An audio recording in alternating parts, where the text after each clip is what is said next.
Object 8. Prince enjoying music. Provenance, Golconda, Deccan. Time period, 1683 CE. Original medium, opaque watercolor and gold on paper.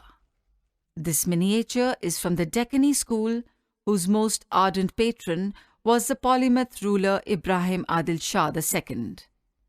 The painting is divided into 3 registers. The outer border or hashia, painted in royal blue, interspersed with flowers in gold. On touching, the blue can be felt by dotted patterns and the gold flowers are marked out by embossing. 8 such embossed flowers frame the central scene in the painting. The flowers have been simplified for better interpretation in tactile form. The second section is a thinner border in gold, also marked out by embossing. The main scene in the center evokes many senses, those of sight, hearing, and even smell. The setting is probably of an overcast monsoon sky with a sense of the impending rain. Inside the embossed frame, the top section is covered by a thundering mass of dark blue clouds, which can be felt as vertical lines with a wavy border.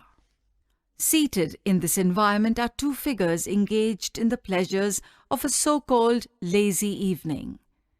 This scene of music and monsoon takes place in a marble pavilion.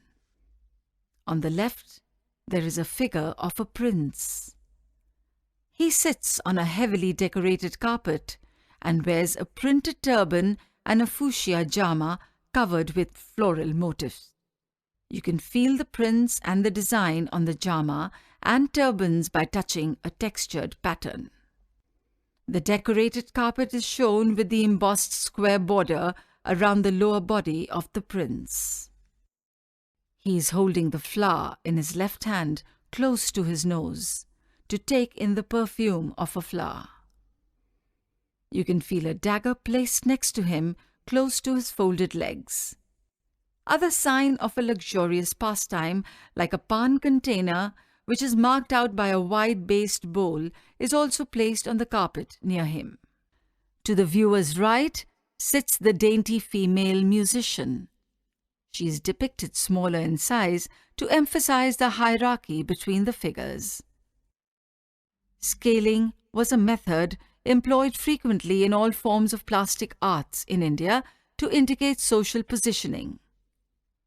She wears a gossamer thin veil and a pink skirt. She is marked out from the background by textured patterns across her garment. The female musician holds a tanpura to her right. The tanpura is very intricately decorated and the musician plucks on it with her henna-laden fingers. Here, the tanpura is marked out by embossing.